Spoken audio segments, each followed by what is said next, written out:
I have just done something that Franklin Delano Roosevelt could never do on any day of his 12-year presidency.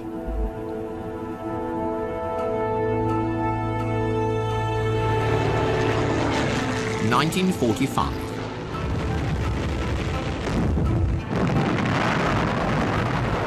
As the global war reached its devastating climax, Franklin Roosevelt was the supreme figure of the wartime alliance, but also a man living on borrowed time.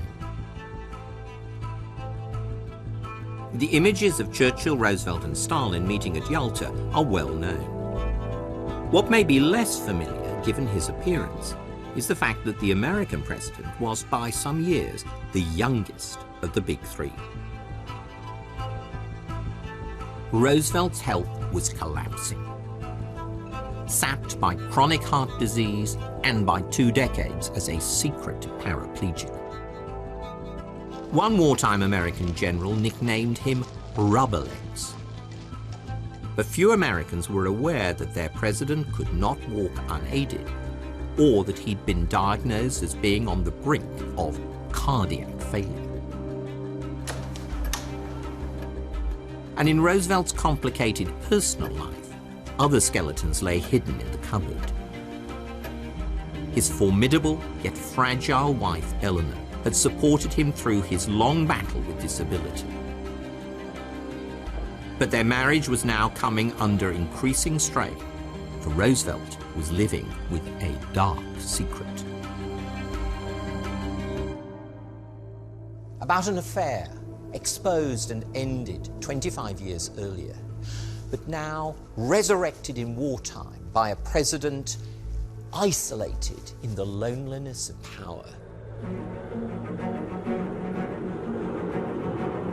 Despite all these very human flaws, however, the public Roosevelt stands as one of America's most remarkable presidents. He crafted a New Deal to drag America out of the Depression of the 1930s.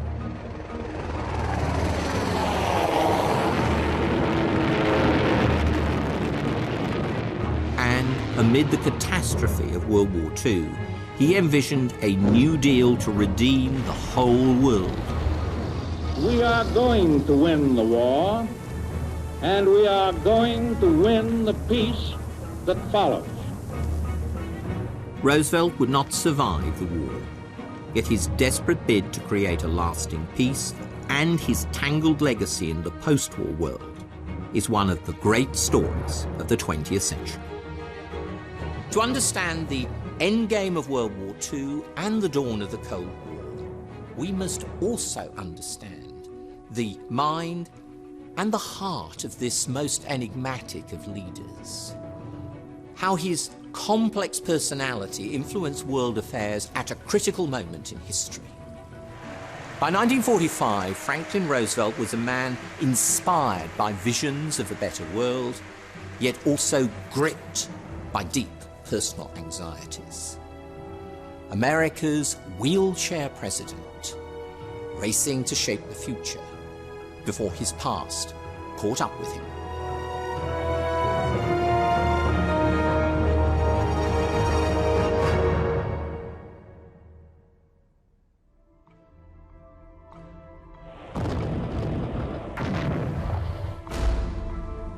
At the beginning of November 1944, American forces were delivering killer blows to the enemy. The American army dominated the war in Western Europe. In the Pacific, the American Navy had penetrated deep into Japanese coastal waters to hunt down enemy shipping.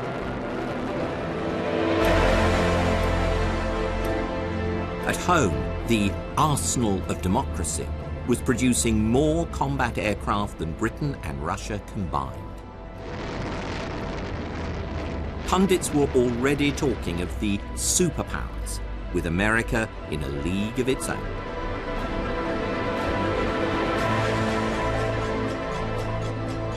Franklin Roosevelt had been elected president for an unprecedented 4th term. He was the most powerful man in the world, yet ironically, one powerless over much of his own body.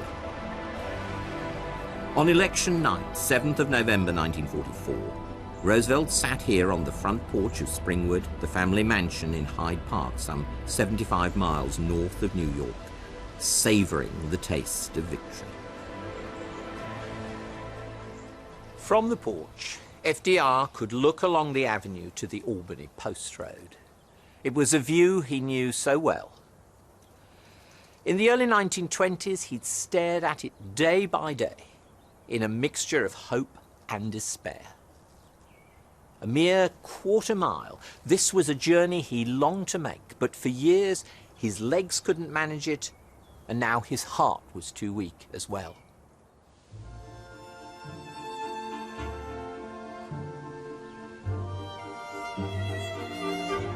Franklin Delano Roosevelt's character was forged in a unique crucible of privilege and then adversity.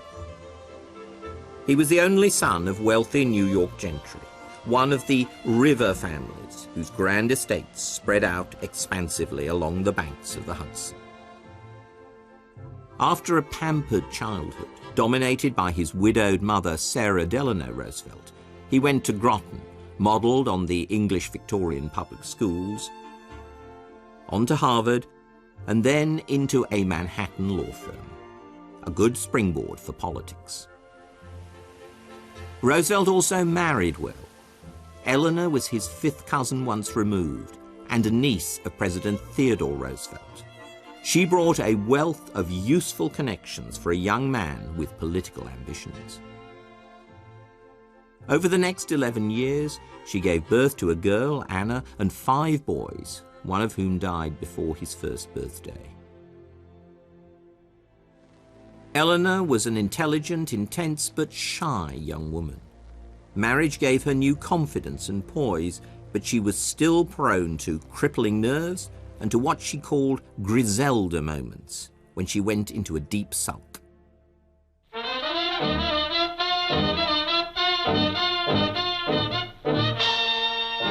The young FDR, by contrast, modelled himself on Uncle Ted with his brash, whirlwind style, even though his own branch of the family were Democrats, not Republicans. His early political career was dazzling. FDR rose through New York state politics to become Assistant Secretary of the Navy during World War I, while still in his 30s. The Navy became a lifelong passion. But even more enduring was the influence of his wartime boss, President Woodrow Wilson. Wilson tried to sell Americans on his vision for a lasting peace, built around the League of Nations. But the Senate rejected his plans, America slipped back into isolationism, and Wilson himself was laid low by a massive stroke, which paralyzed him and the remainder of his presidency. For the rest of his life, FDR would be inspired by Wilson's political ideals and also haunted by Wilson's personal tragedy. In 1920, aged 38, FDR ran as the Democratic Party's vice presidential candidate. Although the Democrats lost, he was clearly a rising star, yet one already with secrets. This was a man who flew high, but lived dangerously. FDR revelled in the attention that came with politics. In 1918, one journalist penned this almost sensuous portrait. His face is long, firmly shaped and set with marks of confidence. Intensely blue eyes rest in light shadow. A firm, thin mouth breaks quickly to laugh, openly and freely. Roosevelt knew he was attractive to women, and he enjoyed it. Although married with a family, he was an incorrigible flirt. But his affection for Lucy Mercer, Eleanor's secretary, was no mere flirtation. We're all alone, no chaperone can get our number. The world's in slumber, let's misbehave. Lucy was tall and elegant, with a rich voice, deep eyes, and a dazzling smile. Just how far things went between them during World War I is not clear, but FDR seems to have talked for a time about marriage.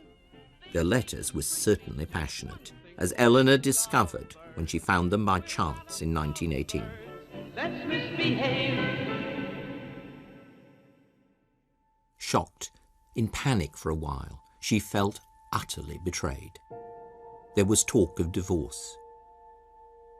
But Franklin's mother, Sarah, weighed in hard, warning her son that if he renounced his wife, shaming the family name, she would disinherit him and he would not get another cent. FDR had to listen. But the price extracted by Eleanor for staying together was Franklin's promise that he would never see Lucy again.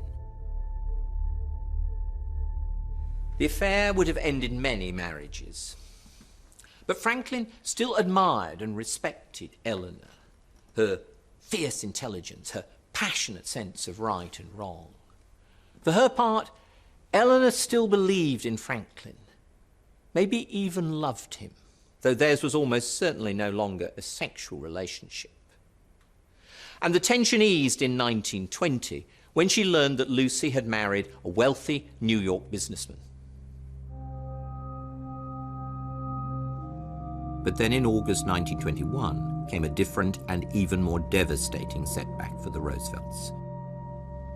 FDR was struck down by poliomyelitis.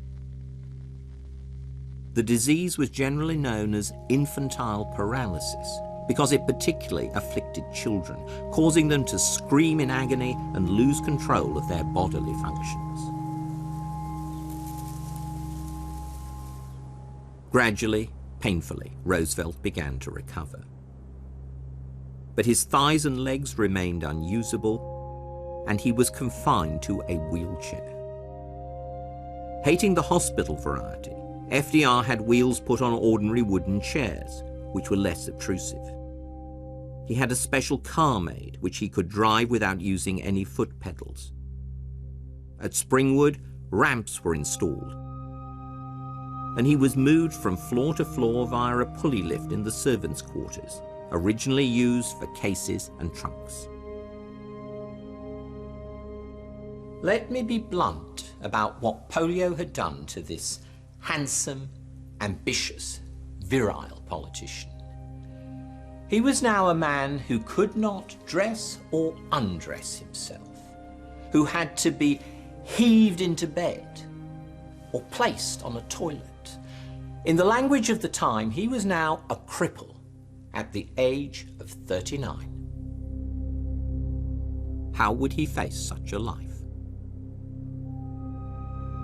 Franklin's mother was once again quite sure what the future must be. Her beloved son should retreat to the Hudson and retire from public view.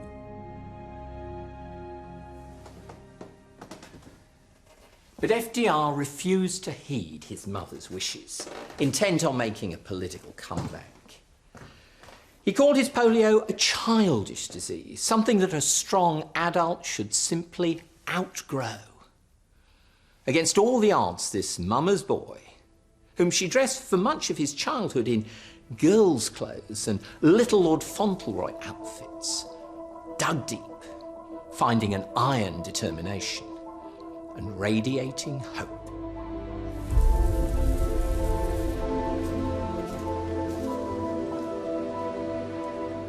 FDR had a simple, straightforward faith in God. Like his father, he was a vestryman at the local Episcopal church and was sustained by an underlying belief that Providence was watching over him. In the worst sleepless nights of his illness, he would tell himself that this was trial by fire, testing his moral fibre for challenges to come. That faith and resilience would become an essential part of his charisma as a political leader.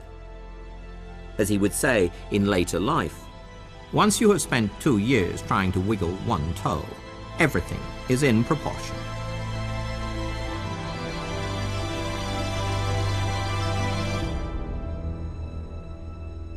Roosevelt's battle with himself accentuated the secretiveness ingrained in him as an only child. Being mysterious, Holding his cards close to his chest would become central to FDR's political identity, allowing him to be all things to all men. In 1939, the Washington Press Corps caricatured him as the Sphinx. Even those closest to Roosevelt only understood a fraction of his mind and very little of his heart. He often said that he never let his left hand know what his right was doing. "Which hand am I, Mr. President?" asked Treasury Secretary Henry Morgenthau anxiously on one occasion. Morgenthau was an old friend and Hudson Valley neighbor. Roosevelt smiled sweetly. "You are my right hand." Then he added, "But I keep my left under the table." Divide and rule. That would be Roosevelt's motto, in politics as in private life.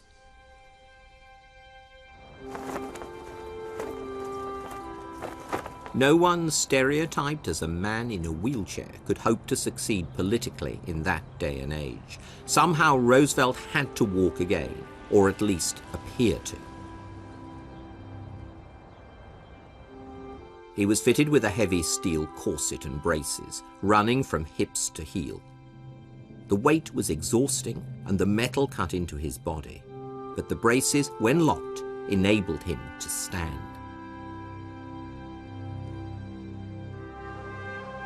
He then worked to build up his torso so he could maneuver his locked pelvis and legs forward. Finally, he tried to walk. Every morning, imprisoned in what looked like something out of a medieval torture chamber, Roosevelt would stand near the house and vow, "I must get down the driveway today." Then he would set out towards the gates, using crutches to heave each side of his body forward. After a few steps, he'd pause to rest, covered in sweat. Sometimes he'd crash to the ground and have to be put back, fuming, into his wheelchair. FDR never abandoned hope that he'd make it right down to the Albany Post Road. But after a couple of years of lumbering failure, it became clear that he could not walk freely. He would have to con the public that he could. His chance came in the election campaign of 1924. Roosevelt was booked to give the nominating address at the Democratic Party convention in New York on behalf of the candidate Al Smith. This would be his first appearance in public since polio struck in 1921. He practiced for hours with his teenage son James so as to be ready to take those few vital steps. Behind the scenes, Roosevelt was helped to his feet and his leg braces locked in place. Then James gave him his crutches. FDR slowly heaved himself across the stage, eyes down, face fixed in concentration. The audience watched in riveted silence. In the gallery, Eleanor knitted like a maniac. When he reached the rostrum, Roosevelt handed back his crutches. He held onto the podium for dear life, grinning broadly as the crowd cheered. Roosevelt spoke for a full half hour with energy and animation, seeming almost to glow in the spotlights. At the end, he praised Al Smith as the happy warrior of the political battlefield, a reference to Wordsworth's poem honouring Admiral Lord Nelson. But it was clear from press reaction that the happy warrior who stood out on that hot June day in New York was not Al Smith, but Franklin Roosevelt. Smith failed to win the presidency in 1924, but tried again in 1928, with Roosevelt once more making the speech of nomination, this time in Houston, Texas. By now, FDR was an accomplished public speaker. More important still, he had become a public walker. Fitted with steel braces and gripping the arm of his son Elliot, this time FDR walked to the podium using only a cane. The speech was a complete success. Americans concluded that Roosevelt had clearly recovered. He was no longer crippled, merely a bit lame. In a way, his ordeal now seemed a positive asset. One New York paper lauded him as a figure tall and proud even in suffering, a man softened and cleansed and illumined with pain.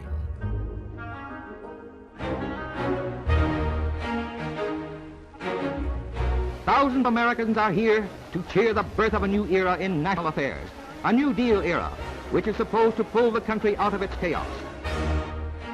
4 years later, in 1932, with America hit by the worst depression of its history, Roosevelt himself ran for the presidency, gaining a landslide victory and becoming the first Democrat to occupy the White House since his political mentor, Woodrow Wilson. Never was there such a joyful, jubilant, yelling, applauding inauguration crowd. Roosevelt is the nation's idol here today.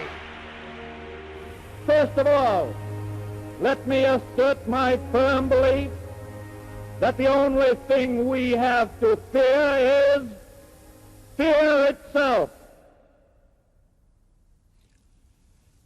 Amazingly, even after he took office, most Americans never discovered Roosevelt's secret.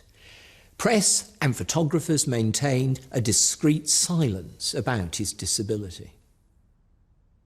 The only surviving shots of FDR in a wheelchair come from family photos or home movies. But appearance didn't alter reality. Roosevelt was the wheelchair president, and he was trying to lead his country through one of the most testing decades in its history. Yet ironically, I think, Roosevelt's infirmity was his greatest source of power. When he told Americans traumatized by the Depression, the only thing we have to fear is fear itself, Roosevelt, more than almost all his countrymen, knew what he was talking about.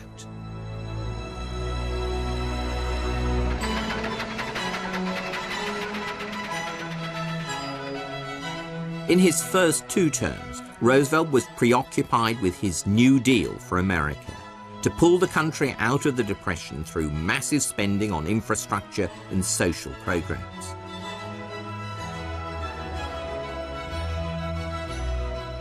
But Roosevelt became more and more engaged in foreign policy as Nazism took hold in Europe. Having spent several summers in the Rhineland during his youth, he had long been convinced that the German elite were militaristic expansionists, and he saw through Hitler, describing him as a wild man and a nut. When he read the abridged English edition of Mein Kampf in 1933, FDR wrote caustically in the flyleaf, "This translation is so expurgated as to give a wholly false view of what Hitler really is or says. The German original would make a different story."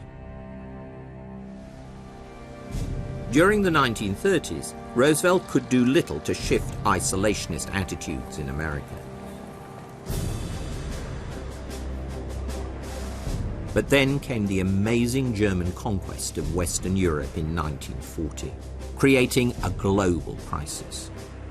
Roosevelt drew America closer to embattled Britain. America was then pitchforked into the global war by the Japanese assault on Pearl Harbor in December 1941.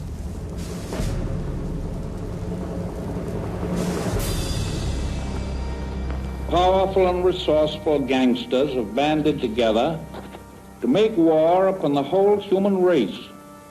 Their challenge has now been flung at the United States of America. We are now in this war. We're all in it, all the way. Every single man, woman, and child is a partner in the most tremendous undertaking of our American history.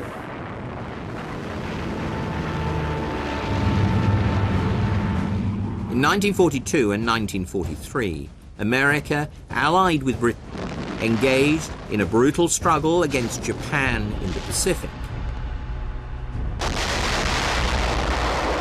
and also threw its troops against the Germans in North Africa, and then Italy, probing what Churchill called the soft underbelly of the Axis, before trying to attack Hitler's hard snout in France. The sources of international brutality, wherever they exist, must be absolutely and finally broken. We must begin the great task that is before us by abandoning once and for all the illusion that we can ever again isolate ourselves from the rest of humanity.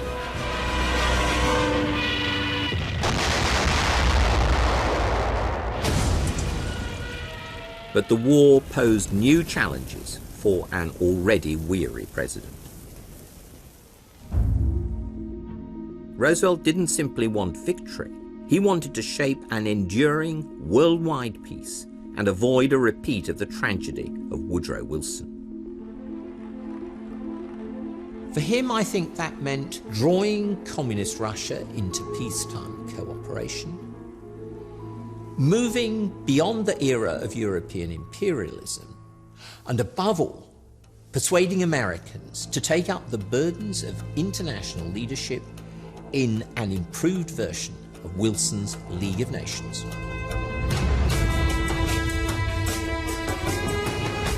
It was in search of those goals that Roosevelt travelled halfway around the world in November 1943 for summit meetings in Tehran and Cairo. Here the man they nicknamed the Sphinx could take the measure of foreign leaders and test his political skills. Would his secretive, enigmatic nature, seeming to be all things to all men, work on the world stage?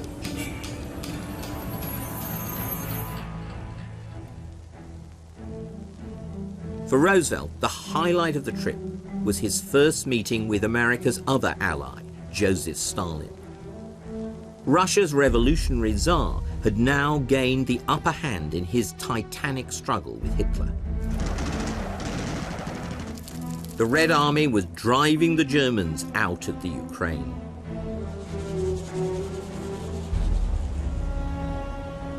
Roosevelt hoped to establish a close personal relationship with the Soviet leader. Terse, soft-spoken with a dry humour, Stalin seemed like a man with whom he could do business. But Roosevelt had to persuade Winston Churchill, the British Prime Minister.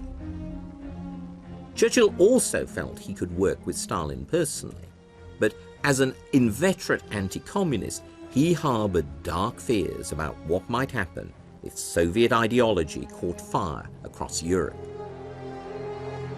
Roosevelt's mind, by contrast, was more open. To him, Stalinism seemed very different from Leninism. The Soviets had dropped the official ideology of world revolution and had allied with the West. Roosevelt genuinely believed, I think, that it was possible to bring the Reds in from the cold, into the family of nations, and that he was the man to do it.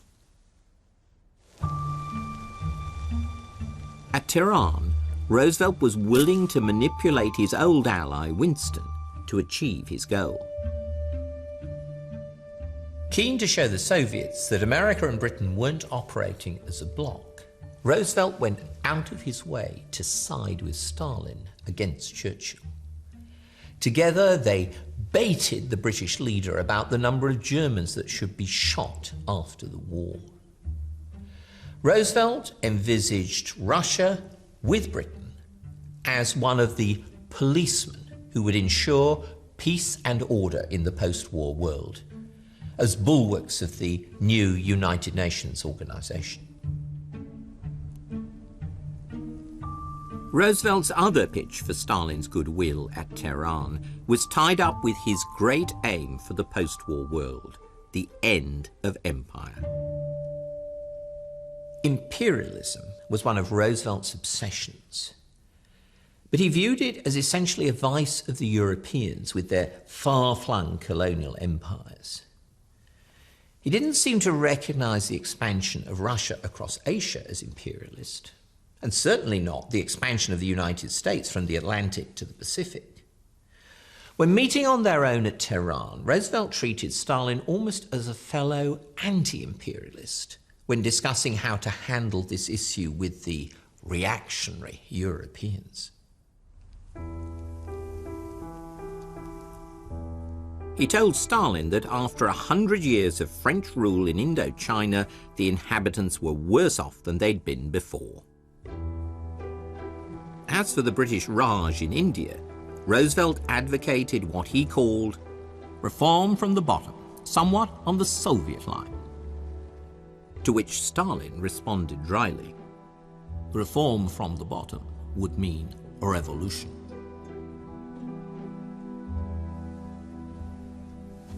Roosevelt was delighted by the results of his journey. For him, the meeting with Stalin had been a huge step towards achieving his goal of a new world order no longer centered on the historic great powers of Europe. But the 12,000-mile round trip had taken a massive toll on the president's health.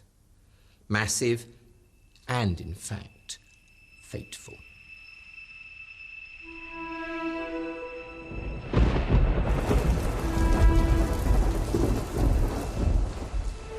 Back in Washington in December 1943, Roosevelt was struck down with flu and seemed unable to regain his strength. At Christmas, he said he felt like a boiled owl. He would nod off in meetings and complained of persistent headaches. Several long breaks in the new year at his beloved Hyde Park did not make a real difference. What's amazing today, I think, is the almost casual amateurishness of the medical care given to the most powerful man in the world. For months, the president's personal physician, Admiral Ross McIntyre, insisted that FDR's problem was simply persistent bronchitis and the after effects of flu. But then McIntyre was a rather strange sort of presidential doctor. McIntyre's day job was Surgeon General of the US Navy, the Navy's top medical post, responsible for 52 hospitals and 175,000 doctors and nurses. Looking after the president was done on the side. He got that job through contacts in the right places and because Roosevelt had a chronic sinus condition, and he was an ear, nose and throat specialist. Drive on, I hear the word of the Lord. McIntyre did his presidential duties on the run. He'd call in at the White House about 8:30 in the morning and go upstairs to the president's bedroom for what he called a look-see. This consisted of sitting around while Roosevelt, still in bed, ate breakfast and chatted about what was in the morning newspapers. That, said McIntyre, told me all I wanted to know. No thermometer, no stethoscope, no taking the pulse, just listening to his master's voice. This was hardly a model of advanced medical science.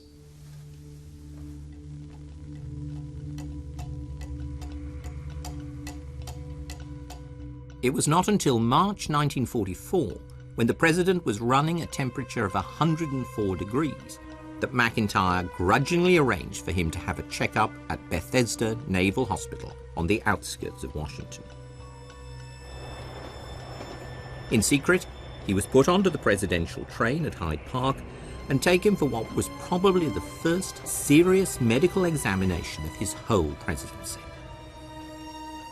Bethesda was the Navy's premier hospital, and the president was being seen by one of its young, up-and-coming cardiologists, Dr. Howard Bruin. FDR was wheeled in, jocular and chatty. He kept that up the whole time, a cover Bruin guessed for inner anxiety. The checkup itself was deeply alarming. These are Dr. Bruin's original examination notes. The president's lungs were congested, his heart enormous, and blood pressure readings dangerously high, 170 over 110, way above the norm. Bruin wrote that he was appalled at what he'd found. The diagnosis here is stark. Hypertension, hypertensive heart disease, cardiac failure.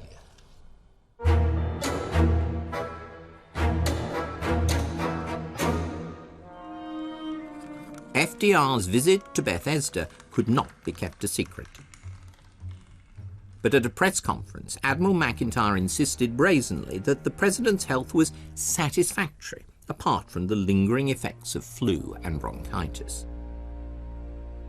What FDR needed, claimed his doctor, was just a bit more exercise and sunshine. Behind the scenes, however, McIntyre fought a desperate rearguard action against Bruin's devastating diagnosis. The young cardiologist was insisting that Roosevelt needed injections of the drug Digitalis to strengthen his heart, a regular daily pattern of rests in bed, and a strict diet to wean him off rich food, his infamous evening cocktails, and 20 or 30 cigarettes a day. McIntyre was absolutely furious. "You can't do that," he shouted. "This is the President of the United States." But Bruin was sure that is would become was if they didn't act quickly. And he calmly stuck to his guns before 3 boards of senior Washington medics.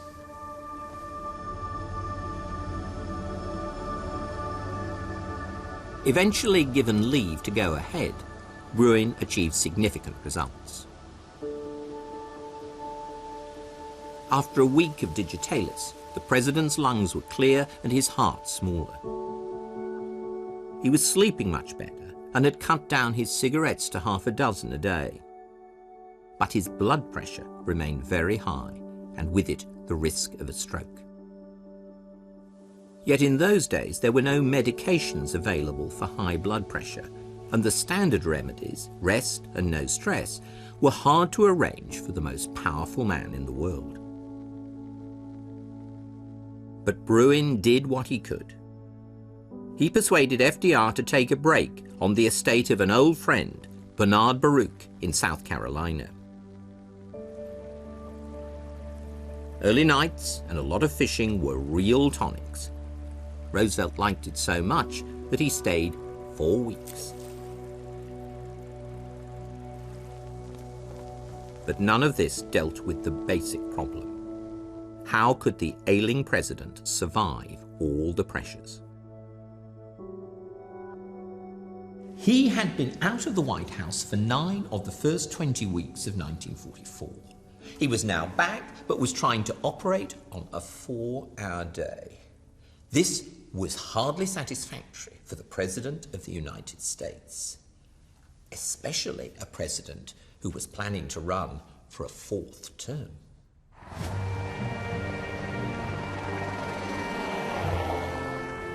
The Washington rumor mills speculated feverishly about how FDR's health would cope with another 4 years as president. The choice of his new vice presidential running mate would be critical. Roosevelt dithered about the alternatives, only late in the day plumping for the obscure and inexperienced Senator Harry Truman of Missouri, and getting very stressed about the whole business. It was another alarming sign of FDR's infirmity.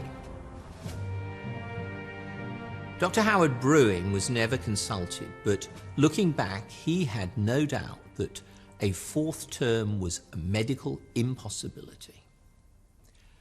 And deep down, FDR surely knew this too. I think it's telling that at the end of his checkup at Bethesda, the president thanked Dr. Bruin and the staff, but then left without asking a single question. He carried on avoiding any discussion of his real condition with Bruin or any other qualified doctor. I think Roosevelt didn't want to know. Perhaps he couldn't afford to know, for this was a man with a vision who, like most statesmen, had come to see himself as irreplaceable. With vision comes hubris, the cardinal sin of all political veterans. In the summer of 1944, as the war boiled up to its climax, the wheelchair president was sure that he had to stay around to shape the political future. But given the desperate state of his health, this was a reckless gamble.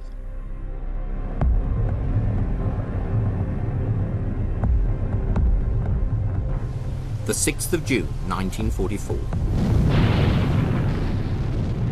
D-Day, the long-awaited Anglo-American landings in France.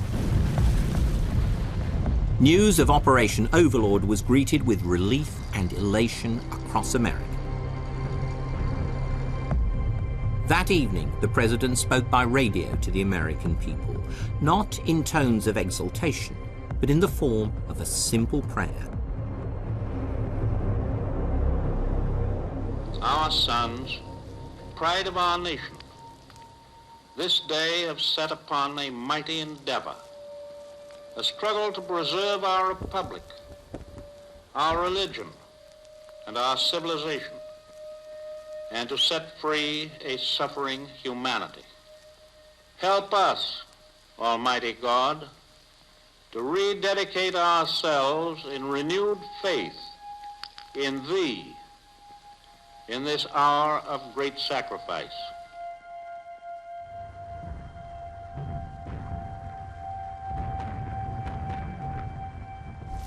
But for the moment, the GIs didn't get much farther than the hedgerows of Normandy, pinned down by fierce German resistance.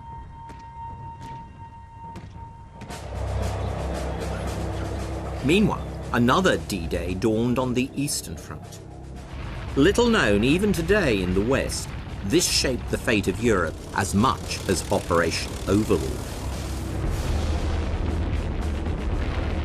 On the 21st of June, the Red Army unleashed its summer offensive into Byelorussia. The impact was devastating.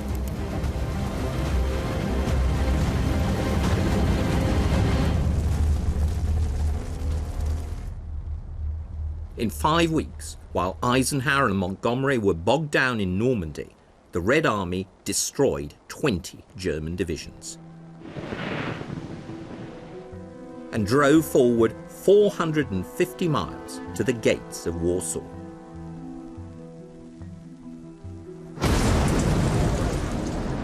But when the Polish Home Army rose up against the Nazis, the Soviets provided little help. Admittedly, the Red Army was now exhausted and in no condition to assault a well-defended city. But Stalin, with reason, viewed the Warsaw Rising as a deliberate attempt by the Poles to liberate their country before it fell under Soviet control. Churchill, angered by the Soviet attitude, pressed Stalin to offer aid.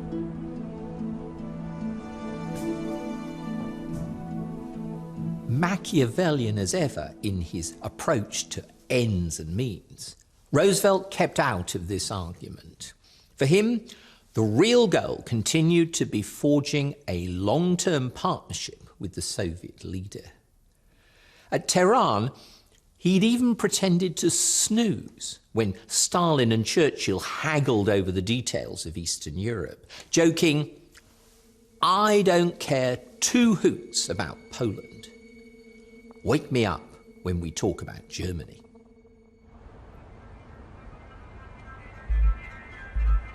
But the Warsaw Rising did have a significant effect on Roosevelt's ambassador to Russia, Averell Harriman. The Soviet response to the Warsaw Rising left Harriman feeling FDR was too confident about the Soviet regime gradually adopting Western democratic ways. The question became even more pressing when, in September 1944, the Red Army broke through into Romania and Bulgaria.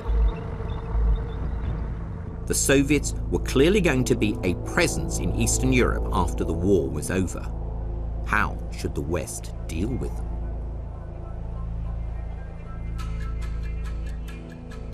Again, Roosevelt and Churchill were not of one mind. In October 1944, Churchill flew to Moscow to cut a deal on spheres of influence in the Balkans. By conceding the fait accompli of Soviet dominance in countries like Romania and Bulgaria, he hoped to preserve Britain's interests in Greece and Yugoslavia. This was the now notorious percentages agreement. Roosevelt acquiesced for the moment, but for him, as for American public opinion, this sort of spheres of influence deal-making was yet another sign of the old world imperialism that had brought about 2 world wars. Biding his time, the president pressed Stalin for another summit at which they could confirm the shape of the new world order that he envisaged. At the same time, the Roosevelt administration mounted a massive PR campaign to sell the new United Nations to the American people, billing it as the country's second chance to realize Woodrow Wilson's goal. A new blockbuster movie about the Great War president hit the cinemas that autumn, portraying Wilson as a tragic hero, driven by a vision ahead of his time, who destroyed himself trying to achieve it. FDR saw a private viewing in the White House. When the film reached the point of Wilson's stroke, Roosevelt was visibly moved. Dr. Bruin heard him mutter, "By God, that's not going to happen to me." Afterwards, the president's blood pressure was 240 over 130, nearly double the healthy norm. Roosevelt wanted to achieve the new world order that Wilson had failed to create, and he was determined to stay around to run it. But he feared it might be a long time before victory was won, because this was truly a world war, not just a struggle in Europe. American troops were encountering ferocious Japanese resistance across the Pacific. Roosevelt had approved the development of a potentially devastating new weapon. But despite the investment of $2 billion, no one knew if the atomic bomb would work. So the US Army had to prepare for a massive invasion of the Japanese home islands in 1945, 1946, or even later. Judging by the cost of reconquering Saipan, Leyte, and other Pacific islands in 1944, this would be a brutal fight with heavy American losses. The horrors of war touched Roosevelt personally, prompting him to be more open about his own disability when he toured Hawaii in July 1944. Usually Roosevelt was seen in public in one of two positions, either seated in an open car or standing with his leg braces locked to hold him upright. But when visiting the seriously wounded from Saipan, young men in their prime who'd lost limbs and would be disabled for the rest of their lives, Roosevelt deliberately stayed in his wheelchair. He told a Secret Serviceman to push him slowly through the wards, rubber legs and all, as he chatted solicitously to the patients. The message was clear. You didn't need legs to get to the top. Rarely did FDR display his infirmity in public, but now he was performing the power of vulnerability. I've told that story many times, but I still find it deeply moving. Here was a man who had to endure every day the countless petty humiliations of being a paraplegic, yet who could nevertheless, in public, radiate the confidence and good humour that inspired millions. But the courage and self-discipline he displayed relentlessly for more than 20 years had taken its toll. And now his medical regime was sucking the remaining fun from his life: food, drink, good company. The happy warrior of the world's political battlefield wielded about as much power as anyone could crave. But as a human being, he was deeply unhappy. By 1944, I think, Franklin Roosevelt was almost hollowed out by loneliness.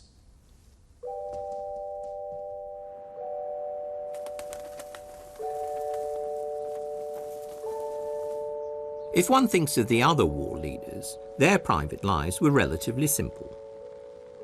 Churchill had a long-suffering wife who kept him going at the cost of her own emotional exhaustion. As for the dictators, the abstemious Hitler had a devoted mistress, while Stalin mourned his first wife, drove his second to suicide, and thereafter seems to have got his kicks from killing. Roosevelt's love life was more complex and typically devious. Yet the tangled story, I think, defies any simple moral judgment. Roosevelt's women were essential to his survival as a politician. And in 1945, love and politics were entangled as never before. To understand this, we need to dig way back into his emotional past. Despite FDR's affair with Lucy Mercer in 1918, Eleanor continued to care deeply for him, nursing him through the peak of his illness in 1921 and even learning to apply catheters and manage bedpans. But Eleanor's crusading mission made her more driven and harder to relax with. Franklin continued to enjoy light-hearted female company, especially attractive young women who thought he was wonderful. Women like Marguerite Lahand, known as Missy, his principal secretary for 20 years, who idolized the man whom she called FD and who made him laugh. And Daisy Suckley, FDR's Hyde Park spinster cousin, 10 years younger, whom he treated as a special confidant and quiet companion. In their own ways, these women gave him the love that was lacking in his own marriage.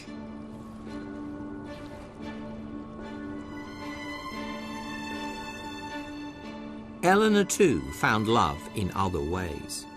Through the feminist movement in Manhattan, she flirted with lesbian relationships and established a furniture-making business with two of her special women friends, Nancy Cook and Marion Dickerman, at Valkill, a property a few miles from Springwood. Privately, FDR called Nancy and Marion the she-males, but he liked them, while they said that Uncle Franklin was utterly charming. He encouraged the venture here at Valkill, which finally gave Eleanor a place of her own, and FDR, always fancying himself as an architect, even designed the cottage for them.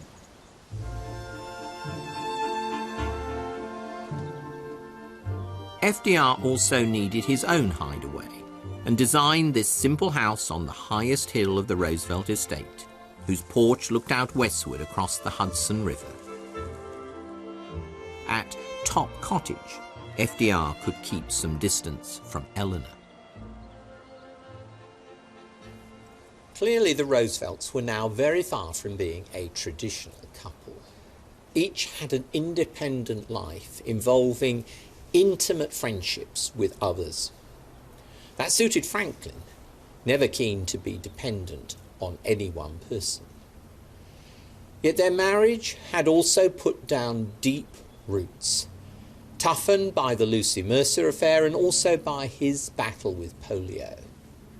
And they shared a commitment to progressive politics, to making America a better place. Everything Eleanor Roosevelt says and does becomes news. True to her prediction, her personal life is no longer her own. Instead, she is becoming an American institution. When Franklin moved into the White House, Eleanor became the eyes and ears of the wheelchair president, traveling the country, learning of human misery, and reporting back to him and to the nation. In addition to being the first wife of a president ever to hold her own weekly press conference, she writes a daily syndicated newspaper column called My Day. My Day, which she started writing in 1935, quickly became one of the most popular columns in the American press. She saw her role in part as launching trial balloons for her husband, which he could then disown if they got shot down by critics. I was the agitator, Eleanor said. He was the politician. Theirs was a remarkable political partnership, utterly novel in American history. But when the New Deal president became the war president, things began to change. Eleanor hated the war, and she was deeply depressed at the deaths, the maiming, and the mourning. As the fighting dragged on, the two of them began to drift apart, no longer of one mind on the cause that mattered. As Eleanor tightened up, Franklin relied more and more on vivacious younger ladies to keep him company. Mrs. Roosevelt and Crown Princess Martha of Norway are among the notables appearing at the New York Madison Square Garden to He was very taken with Princess Martha, exiled wife of Prince Olaf of Norway, who moved her 3 children to America to escape the war. Eleanor was irked, but shrugged her shoulders, telling a friend, "There is always a Martha for relaxation and for the non-ending pleasure of having an admiring audience for every breath." It was the Roosevelt's daughter, Anna, a spirited, strong-minded woman in her late 30s, who came to fill the gap between her parents. She moved into the White House in 1944 and did whatever was asked, big or small, to make FDR's existence more comfortable. When Roosevelt became ill after the exertions of Tehran, Eleanor seemed oblivious to his physical state, and it was Anna who prodded him into a proper medical checkup. This was a battle to help keep the president alive so he could achieve his vision for the world after the war. But the result was an odd and rather prickly ménage à trois.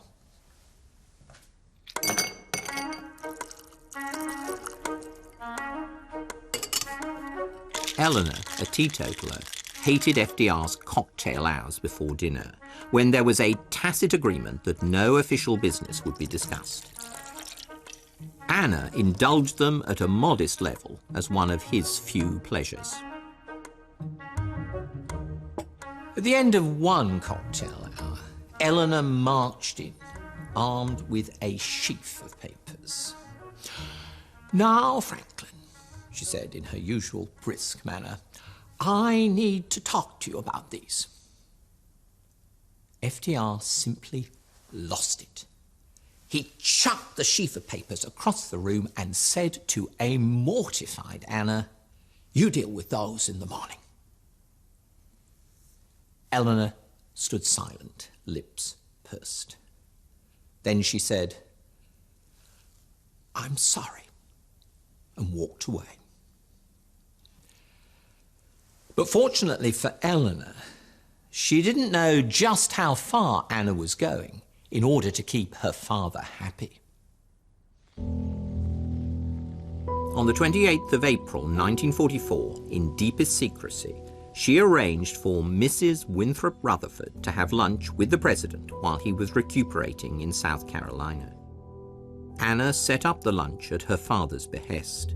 It was the prelude to more than a dozen intimate dinners that would follow over the next year, usually in the White House when Eleanor was away. Her absence was an essential condition because this tete-a-tete was not with another Martha. Franklin was seeing his former lover, Lucy, again. She was now a free woman, recently widowed at the age of 52.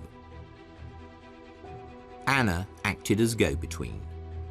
Her father asked her to arrange the timings and special access to the White House. This put Anna in what she later admitted was a terrible position.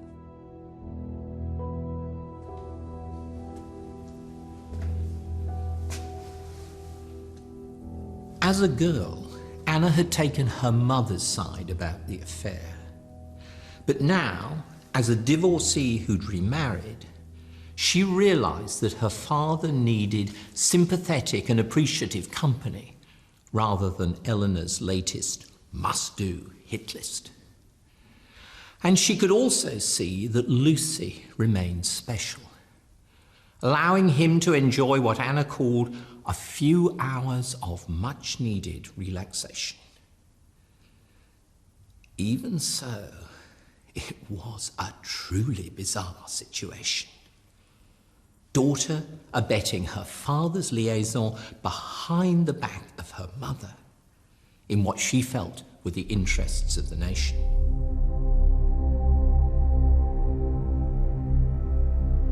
All these women mattered in different ways to Roosevelt as 1945 opened.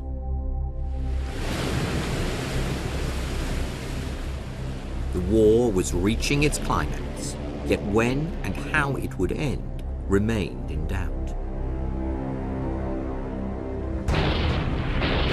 As the new year began, the Allies were recovering from heavy casualties after a desperate German counterattack in the Battle of the Bulge. And the American Navy weathered Japanese kamikaze attacks off the coast of Thailand. Roosevelt was briefed on the state of the Manhattan Project, America's race to build the atomic bomb. A test was likely within a matter of months, but whether it would work was still unclear.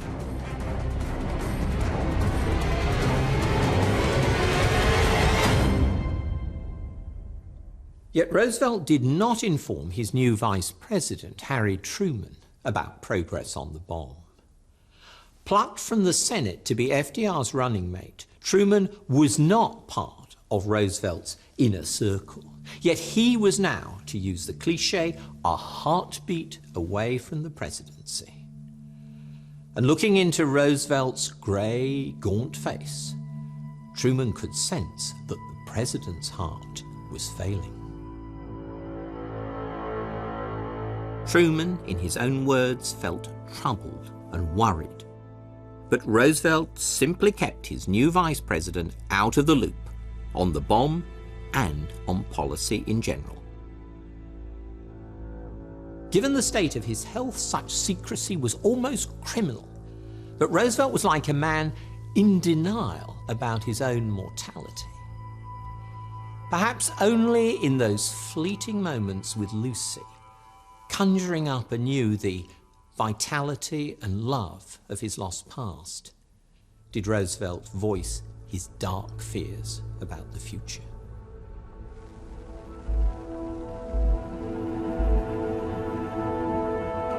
On the 22nd of January 1945, Roosevelt set out for a second meeting with Stalin. The Soviet leader was scared of flying and would not move far beyond his security net, so Roosevelt and Churchill had to go to him. Stalin's chosen venue was the old Tsarist summer palace at Yalta in the Crimea. Getting there and back by boat and plane, a 14,000-mile round trip, was another long and arduous journey for an ailing president. And when Roosevelt finally got there, this was no holiday resort. The Crimea had only recently been recaptured from the Germans, and mod-cons were in short supply, though bedbugs were abundant. Senior generals had to queue up to use the few bathrooms. The week-long conference would draw on all of FDR's reserves of strength. A huge amount was at stake for Roosevelt at Yalta. He wanted to get agreement on the new United Nations and on a strategy for defeating Japan. And on both these issues, Soviet cooperation was vital. But as at Tehran, he and Churchill didn't always see eye to eye on how to deal with Stalin. And the Soviet leader kept unsettling them by his tactical ploys, playing hard to get. At dinner on the very first evening, he put them on the back foot by pretending to take offense at their nickname for him, Uncle Joe. Despite this, Roosevelt was convinced he could secure Soviet participation in the United Nations to anchor them in the international community. To get Soviet agreement on the big architecture of a new world order, FDR deliberately stayed above what he saw as small details, particularly in Eastern Europe. So while Churchill and Stalin haggled once again over Poland, Roosevelt pushed the Soviets to sign up to the Declaration on Liberated Europe, a general commitment on the independence of all the countries freed from Nazi rule. FDR hoped that signing this would commit the Soviets to follow Wilsonian values, or at least to hold them to account if they didn't. He told skeptics, "It's the best I can do for Poland at this time." Conscious that the Red Army already controlled Poland, Roosevelt did not push as hard as Churchill. In his view, you couldn't make omelettes without breaking eggs, and it was just bad luck that so many of the eggshells would be Polish. His top priority, as always, was not to jeopardize relations with Stalin.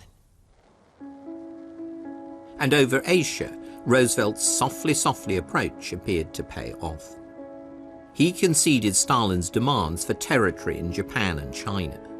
In return, Stalin confirmed that the Soviets would enter the Asian War within 3 months of victory in Europe.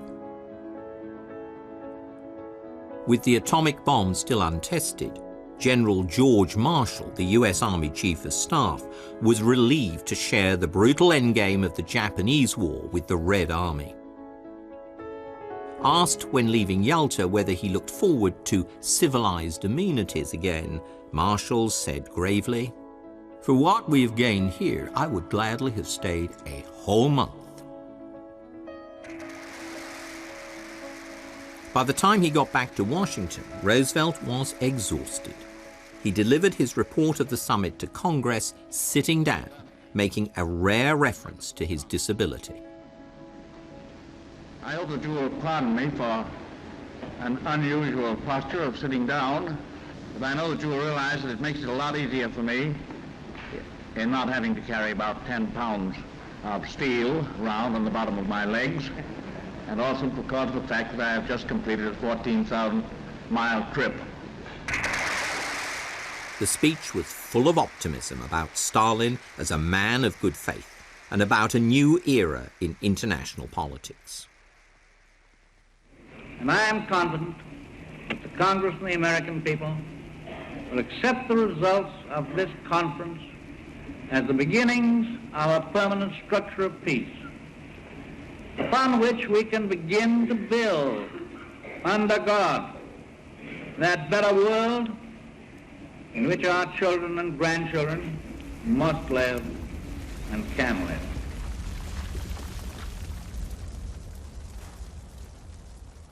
Roosevelt needed to sell Yalta to his own people ahead of the founding conference of the new United Nations, which would be held in San Francisco in April.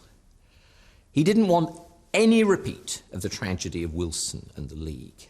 It wasn't just the Russians he needed to bring in from the cold, but the Americans.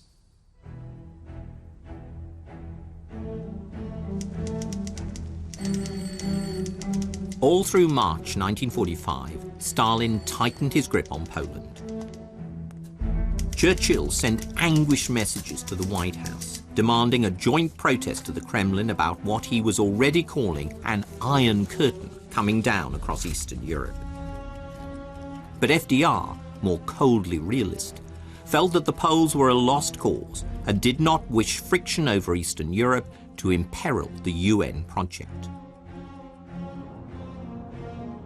Yet by early April, Stalin was dragging his feet on this, threatening to send only a junior diplomat to San Francisco. That would leave Americans wondering whether the Soviets had really turned over a new leaf.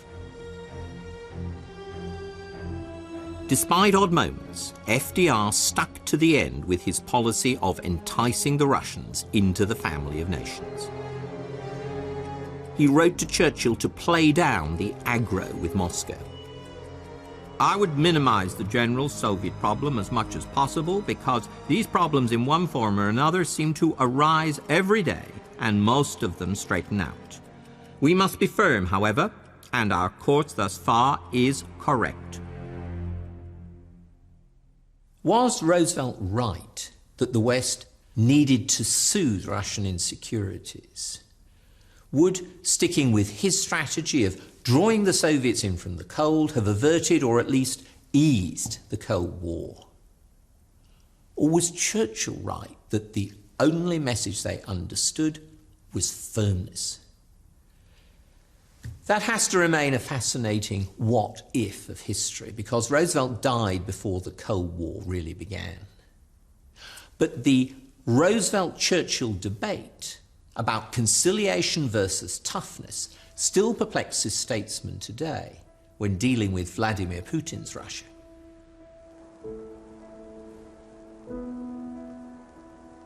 In early April, Roosevelt went down to Warm Springs, Georgia for another break.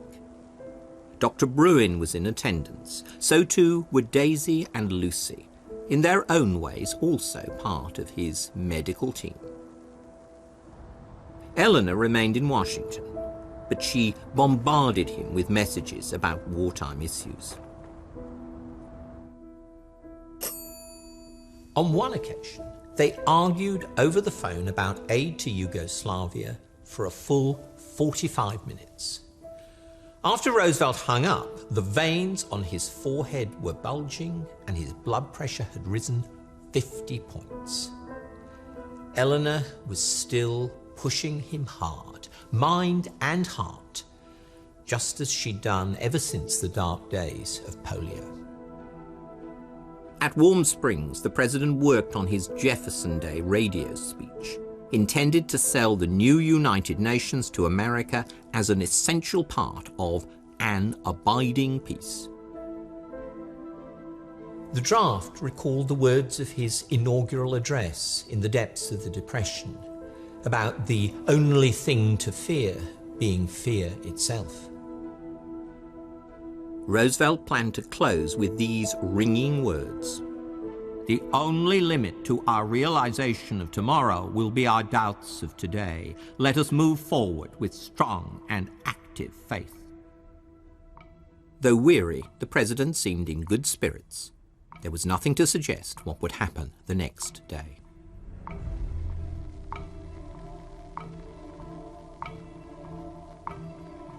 On Thursday morning, the 12th of April, the president complained of a stiff neck and a slight headache, but he sat patiently for a portrait painter, fiddling away at his papers.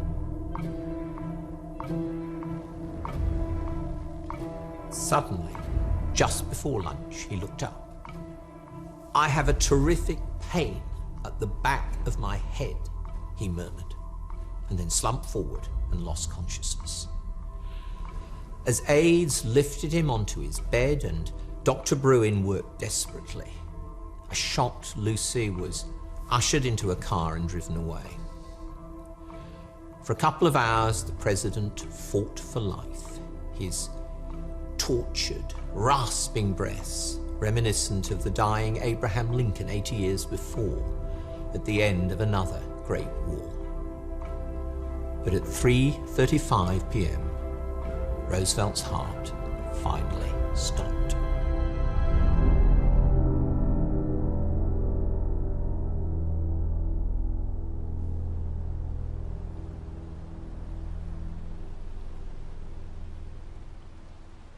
In Washington that afternoon, the vice president was on Capitol Hill, while Eleanor was attending a charity concert. Summoned by phone to the White House, she took in the news, trying to stay calm. When Truman arrived at the White House, it was Eleanor who broke the news. "Harry, the president is dead." Stunned, he asked if there was anything he could do for her. She looked at him gently. "Is there anything we can do for you? For you are the one in trouble now." Eleanor kept her composure all through that afternoon. She retained it when she got to Warm Springs late that night, even when she learned the guilty secret that Lucy had been there for the last 3 days, that she'd visited Franklin on many occasions over the previous few months, and that Anna had arranged it all. It was only later, when she confronted Anna, that Eleanor lost her cool, consumed with a burning anger. Betrayed long ago, but she had hoped once and for all, she now found herself betrayed again, this time with her own daughter as accomplice. It was a bitter, anguished encounter, leaving the two women estranged for many months.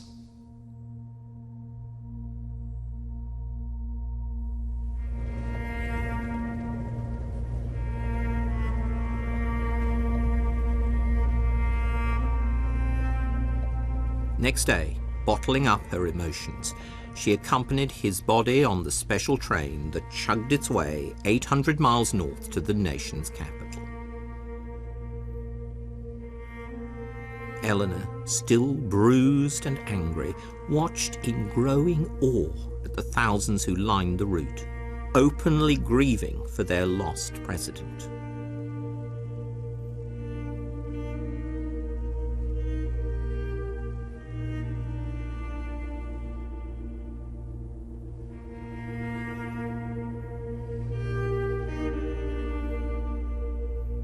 After a service at the White House, the coffin was taken to Hyde Park to be buried next to Springwood, the house where he had been born.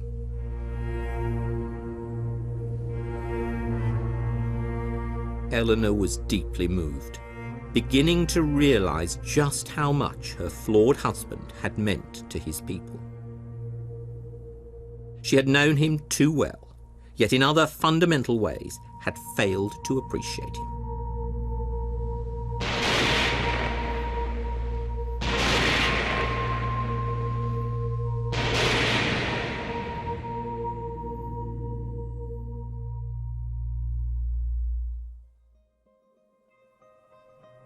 As America mourned, so did the free world, and even Stalin. When Ambassador Harriman called on the Soviet leader the day after Roosevelt's death, Stalin's reaction seemed to vindicate FDR's policy of building trust. Harriman wrote, "I noticed that he was obviously deeply distressed at the news. He greeted me in silence and stood holding my hand for about 30 seconds before asking me to sit down." Stalin asked Harriman lots of questions about Roosevelt's health and about the circumstances of his death.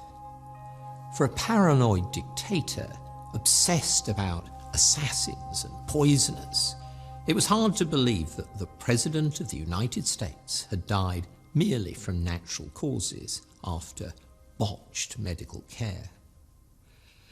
With real emotion, Stalin declared, "President Roosevelt is dead, but his cause must live on.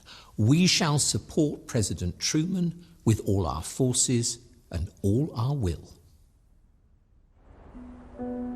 Seizing his chance, Harriman suggested that the best way to help Truman and to reassure the American people about Soviet-American relations would be for Foreign Minister Molotov to go to see the new president and then attend the opening session of the UN in San Francisco. After a brief discussion with Molotov, Stalin agreed. In death, it seemed, Roosevelt had secured what was slipping through his fingers in the last weeks of his life. And so the Soviet Union joined the United Nations. It became a permanent member of the Security Council, just as Roosevelt had intended.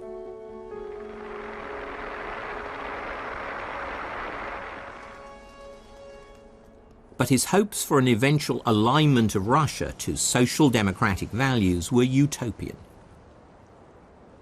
Or at least not something realized so far, despite the formal ending of the Cold War. The spirit of Yalta evaporated, in part because Stalin was determined to control his conquests in Eastern Europe and regarded any kind of open politics as a threat to security. But ironically, it was another of Roosevelt's legacies that poisoned peace. Even if the Big Three had managed to sort out their differences in Germany and Eastern Europe, and that's a big if, the way that World War II ended in Asia made the Cold War almost inevitable.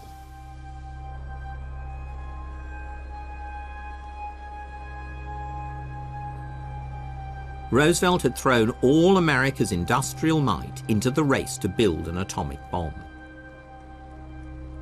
Nazi Germany capitulated before the first American atomic test.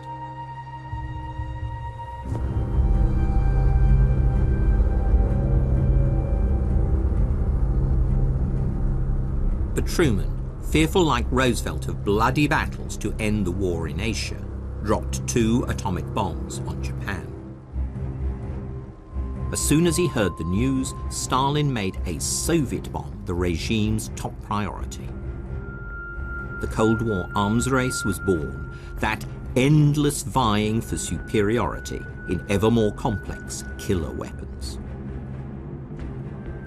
And so, ironically, one of Roosevelt's projects, however necessary it might now seem for ending the war, helped undermine his vision for peace. The United Nations was poisoned by suspicion amongst the policemen who he hoped would keep peace and security.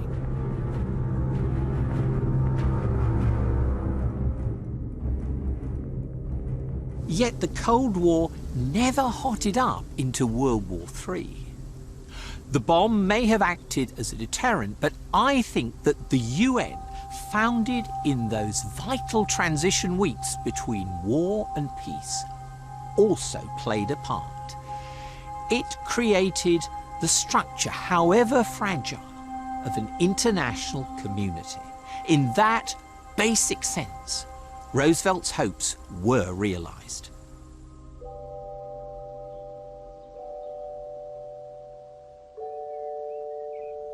and Eleanor remained true to FDR's global vision. Overcoming, as in 1918, her grief and bitterness, she drew comfort from verses sent to her by a friend. They are not dead who live in lives they leave behind. In those whom they have blessed, they live a life again. In a strangely poignant way, it was as if America's outpouring of grief after Franklin's death made her belatedly aware of the greatness that lay behind his pettiness, secrecy, and deceits. Daisy Suckley, in some ways FDR's closest companion, but never his lover or his wife, captured the Franklin-Eleanor relationship perfectly on the night of his death. She wrote in her diary, "Poor E.R. I believe she loved him more deeply than she knows herself, and his feeling for her was deep and lasting. The fact that they could not relax together or play together is the tragedy of their joint lives. For I believe from everything that I have seen of them that they had everything else in common. It was probably a matter of personalities, of a certain lack of humor on her part. I cannot blame either of them. They're both remarkable people, sky high above the average."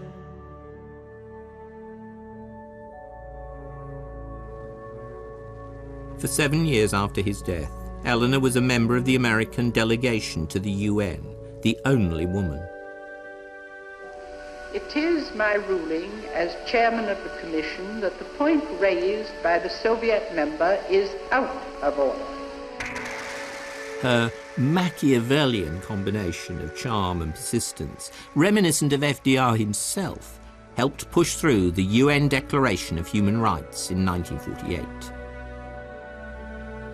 She also kept her My Day column going until a few weeks before her death in 1962, championing liberal causes such as civil rights, equal pay for women, and a national health service through the McCarthy era.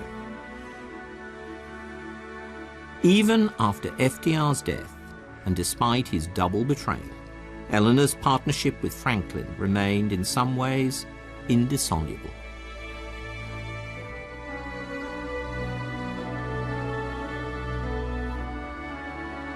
Today, Franklin and Eleanor lie here in the Rose Garden at Hyde Park, under a simple gravestone. Their complex, often contrary marriage, scarred by FDR's betrayals, masked a deeper unity of purpose and values between two remarkable, if flawed, personalities who shared a vision of a better future.